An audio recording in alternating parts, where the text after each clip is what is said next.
Alright, so now what I have to do is separate this transformer from this board.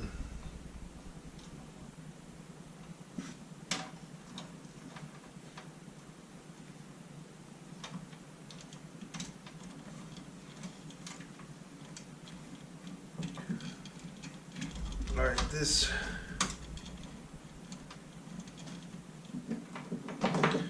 red-green connector plugs in right here.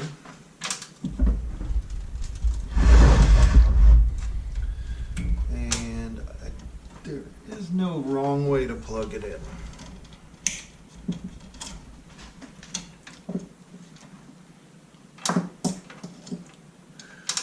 Okay, these two orange wires plug in down here.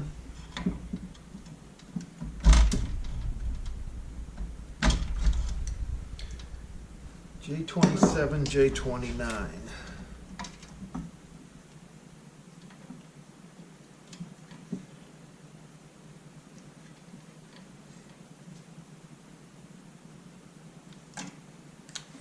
And then the yellow one goes in between these capacitors.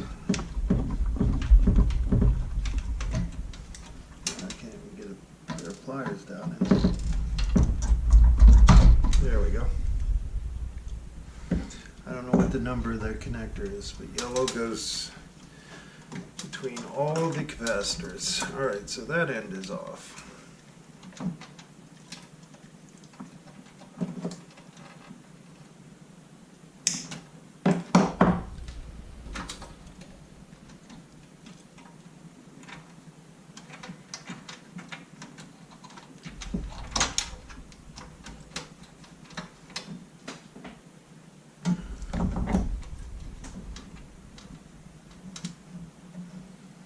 Okay. Primary's on the transformer. White goes to J21.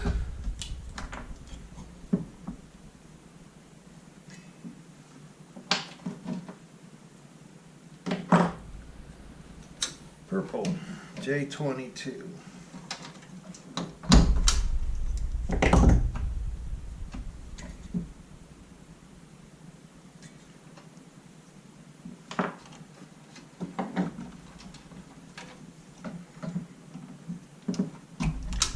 Blue,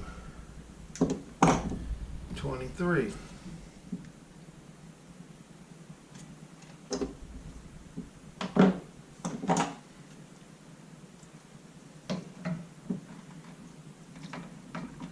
Brown, 20.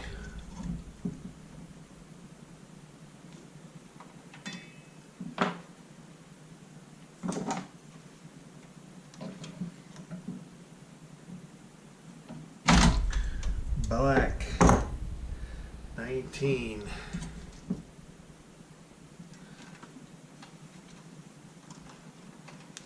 What else we got here on the primary?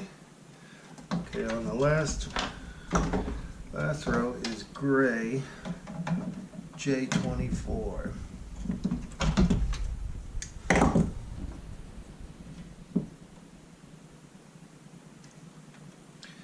Then blue and white stripe, J17.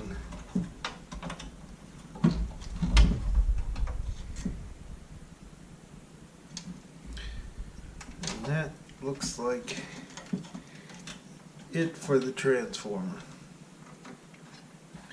And the on-off switch goes to J18.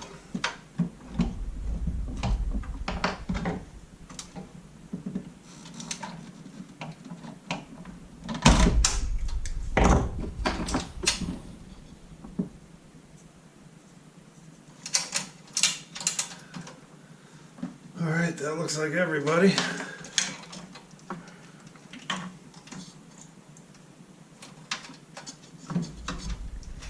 So now this module should come out.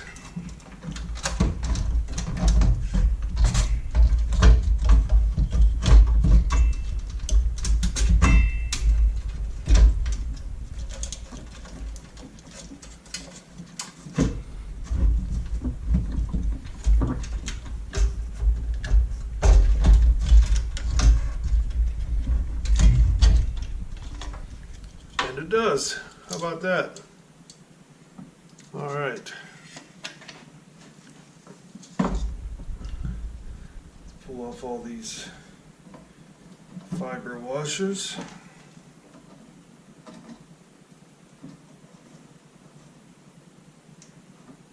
And we'll take a break. All right, now that we got the module out,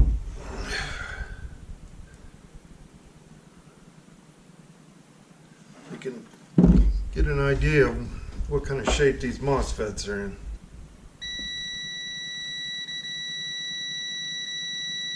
Now it looks like we got some dead shorts.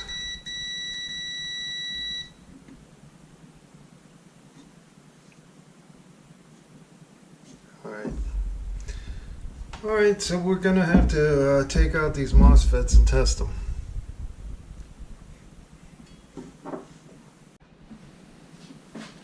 Alright, it looks like these are all the IRFP 240s. And this inside, those are the 9240s. All on this side.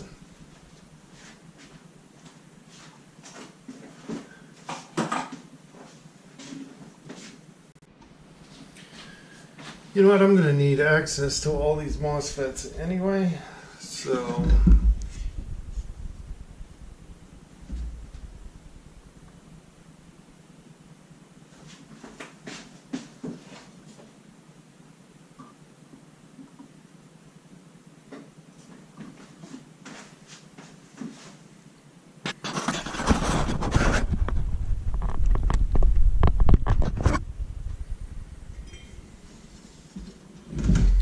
I'm going to go ahead and take this board off. Looks like there's only 4 screws on it. There's a little blue connector here.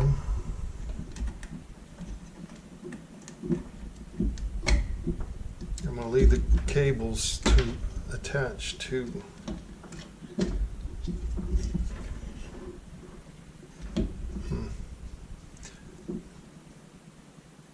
Alright, I'm going to wait till I'm undone. I gotta unsolder all the MOSFETs first, and then I'll take that off.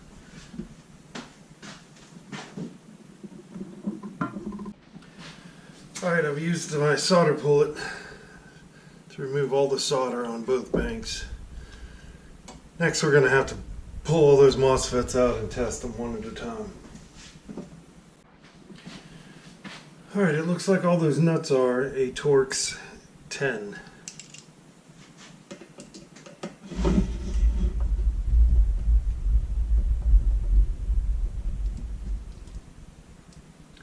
Like so. Every one of those are going to have to come out. Okay, so far what I found is every one of these are dead shorted.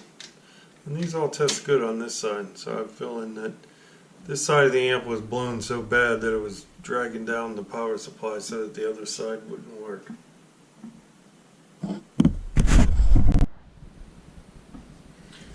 Alright, on this there are 3 spots for plates.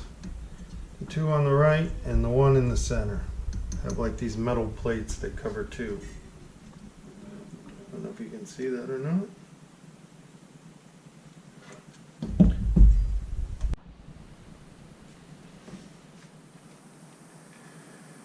Alright, there's some 47 ohm resistors in here that sometimes get blown open.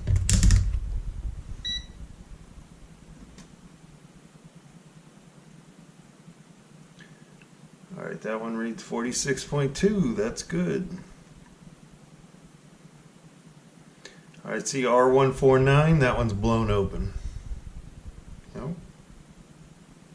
Oh no, there it goes. Alright.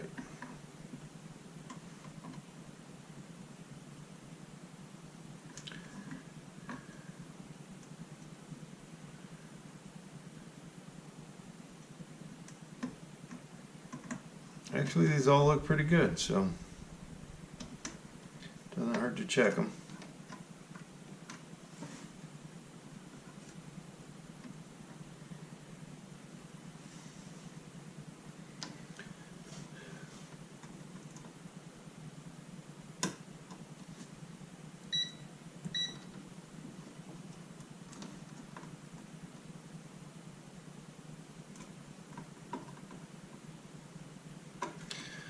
Always like to check some diodes.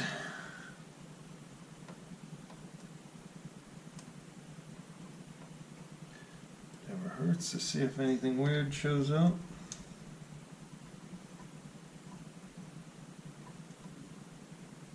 Alright, everything looks good.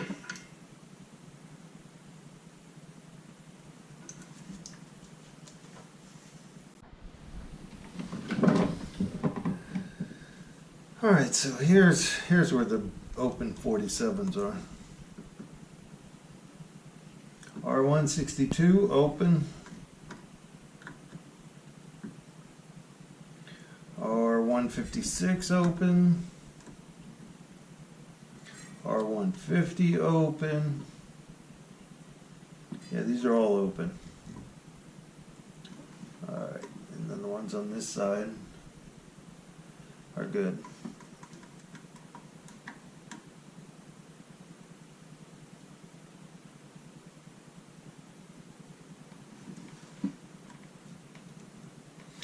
Okay, so these 5 blown MOSFETs all took out their gate resistors.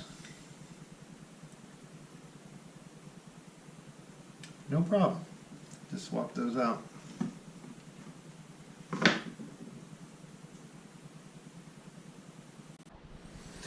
Alright, I got all my new resistors in. 5 47 ohm resistors. Now I just gotta trim the leads. And put all the MOSFETs back in and take it from there. I just noticed this while putting this back together.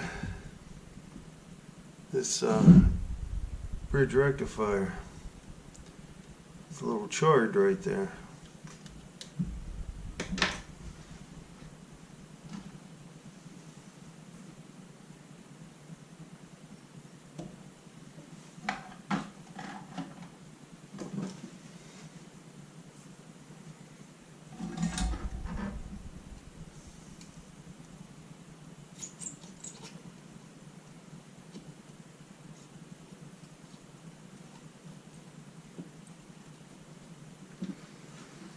Is no bueno. It actually probably kept it from doing more damage when it died, but who knows. We're going to resolder all of these.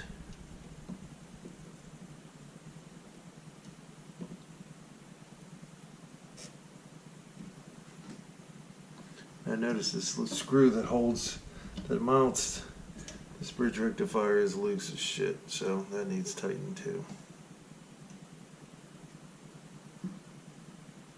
That looks good. I don't see anything else.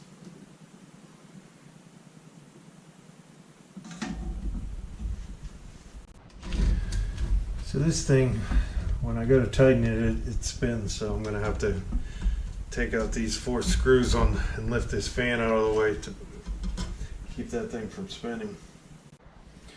Alright, so there it is. Let's grab that nut. Tighten this thing down. Alright, put the fan back in. This thing's getting close. Okay, all the MOSFETs have been soldered back in. The bridge rectifier has been resoldered. And we'll put a little alcohol on it. Let's clean it up. And next phase, we'll be testing it. We'll see how that goes.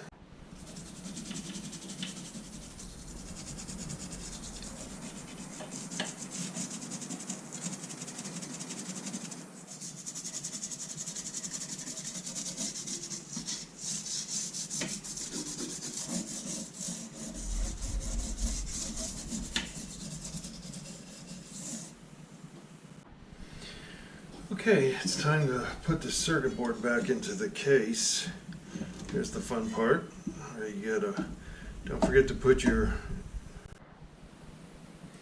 Okay, now it's time to put this circuit board back into the case.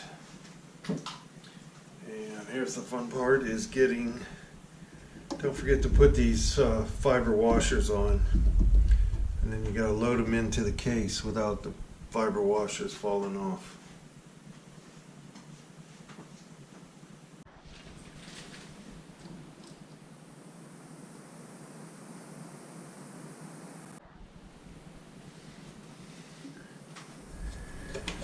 Okay, I got a fiber washer on every one of these cliff jacks. And it's time to get this thing in here. And hopefully they won't fall off.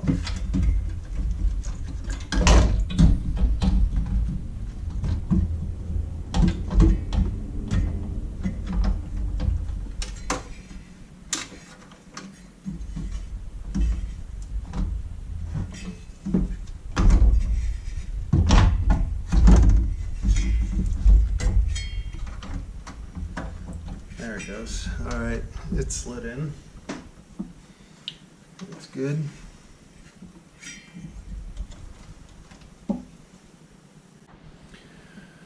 Okay, this is the part where I watch the video in reverse of everything I've already shot to make sure that I don't forget anything. And we'll see how that goes. Okay, here's something of note. Is the black power wire goes to J13. Make sure you don't confuse that with the blue wire. It goes to J23.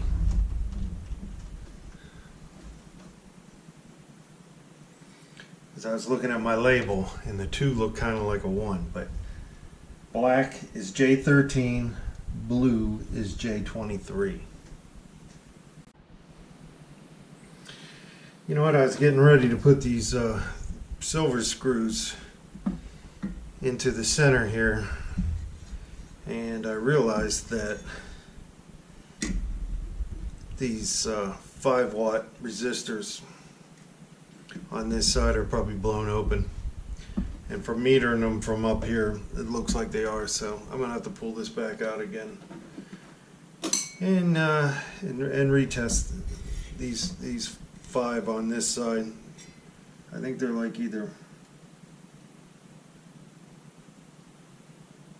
they look like they're 47 ohm or 0.47. I don't know, I can't tell from this angle, but gonna have to backtrace a little bit and start over.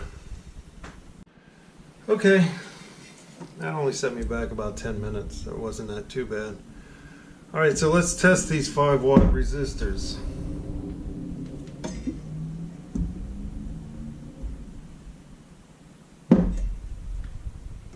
And they are 0.47s. Yeah, see, that one's blown open. And that one's blown open. Now these good ones over here,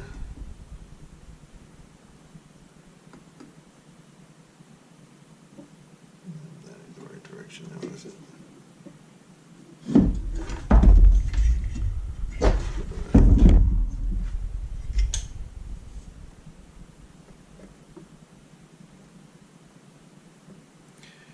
Yeah, see, those are correct. 0.6 is about what they'll read on a cheesy meter. Alright, so I'm going to need 5 of those. And I'll start over again tomorrow night.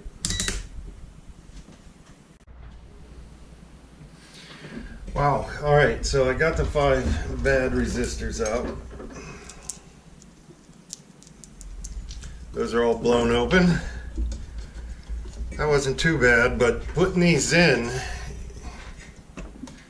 is definitely like shipping a bottle stuff here, but it can be done. I got the one in. It takes some finagling with some long nose pliers, but it's doable. I think the best way to get these is to stand this up like on its side like that, and then feed these in with pliers. But it's a pain in the ass. Okay, there it is, all new resistors. These 5 right here were all blown open. It's a little bit of a Pain in the ass for the inside 3, but the outside 2 weren't too bad. Alright, it's time to load it in again.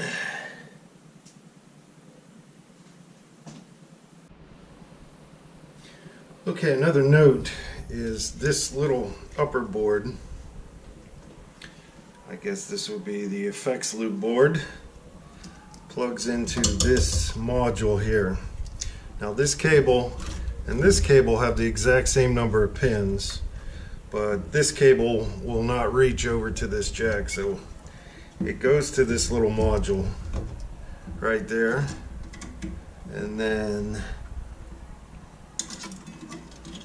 this cable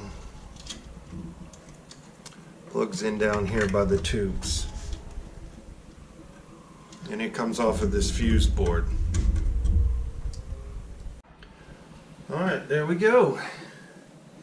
Everything looks back in place far enough to where we can test it to see if it works. I don't have the nitrix in, and I left off most of the nuts. I only put the outside nuts on until we test it.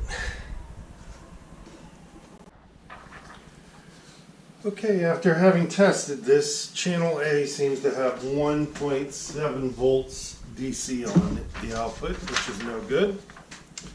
So I'm going to have to take it apart again and do some deeper analysis.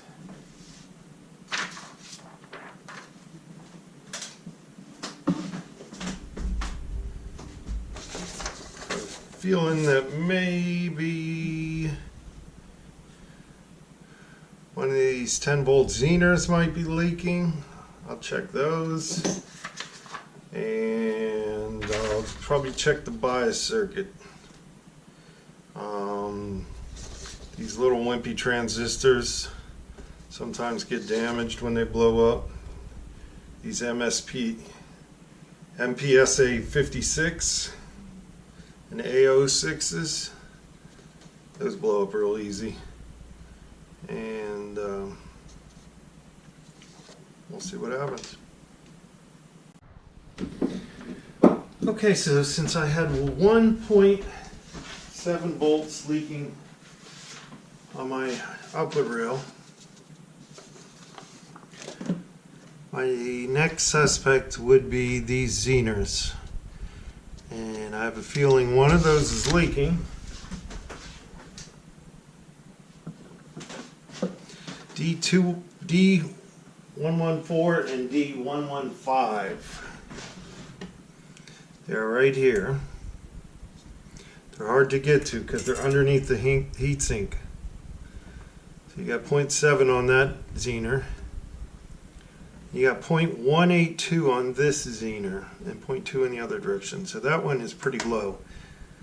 And that one is probably the leaky one.